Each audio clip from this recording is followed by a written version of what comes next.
जो भगवान की लीला हो रही है ये वृंदावन लीला है। इसके पहले ठाकुर जी की लीला भई वो गोकुल लीला है। कृष्णावतार में भगवान की 4 लीलाएं, गोकुल लीला, वृंदावन लीला, मथुरा लीला और द्वारका लीला। वृंदावन में भगवान जब पधारे तो सर्वप्रथम भगवान वत्सपाल बने। मैया ने कहा कन्हैया अब कुछ तू काम धंधा करना सीख, आगे चल करके तुझे भी यही काम करना है। गायों का पालन पोषण, गोचारण, गायों के दुग्ध और दही का विक्रय, यही हमारी जीविका है और यही हमारा जीवन है।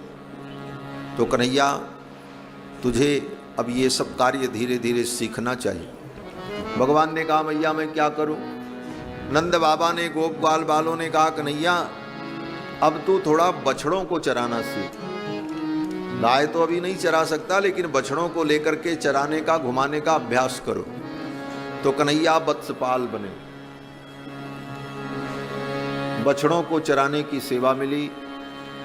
और भगवान जब वत्सपाल बने, बछड़ों को चराने के लिए लेकर के चले, तो मैया यशोदा ने कहा लाला बहुत दूर बछड़ों को चराने के लिए मत जाना, यहीं घर के आसपास में ही चराना। क्यों? ले मैया ने सोचा मेरा बालक अभी छोटा है, कहीं बछड़ों के साथ दूर निकल गया, रास्ता भूल गया तो मैं अपने कन्हैया को कहाँ खोजूंगी। इसलिए मैया ने कहा कन्हैया बस यहीं आसपास बछड़ों को चराना। अभिदूरे ब्रज भुवः सह गोपाल दारकैहि, घर से दूर नहीं, आसपास ही, वहीं घर के आसपास में भगवान बछड़ों को चराने लगे। कंस का भेजा हुआ एक असुर आया जिसका नाम वत्सासुर। वो असुर उन्हीं बछड़ों में बछड़े का रूप धारण करके प्रविष्ट हो गया। मौके की तलाश करने लगा, मौका मिले तो मैं कृष्ण को मार दूं। भगवान ने देख लिया, भगवान ने बलदाऊ भैया से कहा भैया ये तो असुर है। बलदाऊ भैया ने कहा असुर है तो इसका कल्याण करो। फिर तो भगवान श्याम सुंदर ने उस वत्सासुर के पिछले दोनों पैरों को पकड़ा, गृहीत्वा परपादाभ्याम सहलांगूलमच्युतः भ्रामयित्वा कपित्थाग्रे प्राहिणोद्गत जीवितम। उसके पिछले दोनों पैरों को पकड़ा, गृहीत्वा परपादाभ्याम, वो अपनी पूंछ से मारने का प्रयास करने लगा तो उसकी पूंछ को भी साथ में ही पकड़ लिया। गृहीत्वा परपादाभ्याम सहलांगूलमच्युतः, और उठा लिया भगवान श्याम सुंदर ने, घुमाया ऐसे, भ्रामयित्वा कपित्थाग्रे प्राहिणोद्गत जीवितम।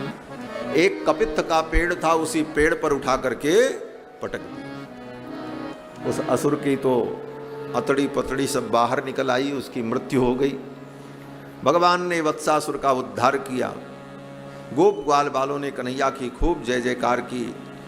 इसके बाद इसी तरह एक दिन भगवान बछड़ों को चरा रहे थे तो कंस का भेजा हुआ एक असुर आया, बकासुर, पूतना का भाई। वो बकी थी, ये बक है। बकासुर आया, विशाल बगुले का रूप धारण करके अपनी चोंच से भगवान को पकड़ने चला। भगवान ने उसके चोंच के दोनों हिस्सों को अपने दोनों हाथों से ऐसे पकड़ लिया और बीच से ही चीर करके बकासुर का उद्धार किया। एक दिन भगवान श्याम सुंदर इसी प्रकार बछड़ों को चरा रहे थे। कंस का भेजा हुआ एक असुर आया जिसका नाम अघासुर। विशाल अजगर सर्प का रूप धारण करके वन में पड़ा था। सखा खेलते खेलते सब पहुंच गए, देखा मुंह खोल करके बैठा था। सखाओं ने सोचा ये तो कोई गुफा जैसी लग रही, क्योंकि वो बहुत दूर में फैला हुआ था, पर्वत श्रृंखला के समान, और मुख खोल करके शांति से बैठा था। सखाओं को लगा ये कोई गुफा होगी, और सखा सब उसके मुख में घुस गए खेलते खेलते। वो प्रतीक्षा कर रहा था कृष्ण आ जाएं तो मैं अपने मुख को बंद करूं। एक साथ सबको निगल जाऊं। भगवान श्याम सुंदर जब आए, देखा, जान गए ये तो असुर है। हमारे सब सखा इसके मुख में चले गए, काल के मुख में। काल के मुख में जाकर के भी वे बालक भयभीत नहीं थे। कारण बोले कृष्ण साथ में। गोविंद कृष्ण का आश्रय हो तो काल से भी भय नहीं होता। भगवान श्याम सुंदर ने देखा कि ये मेरे सखा अघासुर जी को अपने सर्वरूप लीला का दर्शन कराया, लीला का दर्शन कराया। कहते हैं ब्रह्मा जी को अभिमान हो गया, तो ब्रह्मा जी के अभिमान को दूर करने के लिए भगवान ने ये लीला की। परंतु ब्रह्मा जी को भगवान की मंजुल मधुर लीला देखने की आकांक्षा हुई, इसलिए ब्रह्मा जी महाराज भगवान के सखाओं को अपनी माया के द्वारा उठा करके गुफा में छिपा दिया। भगवान को जब पता चला तो भगवान ने उतना ही रूप धारण कर लिया। यावत् वत्सपवत्स काल्पक बपुर यावत् करांघ्रादिकम यावत् यष्टि विषाण वेणुदलशिग यावत् विभूषाम्बरम यावत् शील गुणाभिधाकृत वयो यावत् विहारादिकम सर्वं विष्णुमयं गिरोंगवदजः सर्वस्वरूपो बभौ। भगवान सर्वरूप हो गए। इस लीला का नाम है सर्वरूप लीला।